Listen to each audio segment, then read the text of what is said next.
Maqedonasit e kishin marrë veten nga humbja e betejës së Linkestit dhe tani kontrollonin të sigurt liçenin e Liknidit. Megjithatë, ilirët kishin një mbret të ri, i ngritur nga asgjëja. Premtimet e mbretërve të kaluar nuk kishin asnjë kuptim për Bardylin. Pas konsolidimit të çështjeve të brendshme, ai vendosi të vepronte.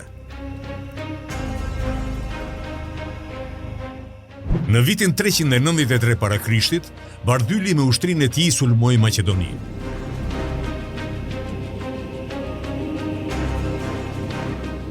Duke pritur një fitore të lehtë, Amintasi i treti doli përpara.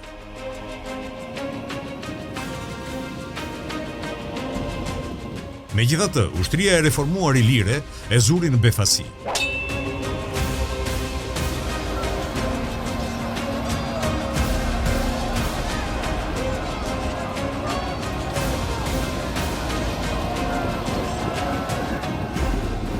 Në këtë betejë, Maqedonasit u shpartalluan. Amintasi u detyrua të largohej për në Thesali, ku qëndroi në mërgim. Mbreti i lirë kështu zgjeroi zotërimet e tij.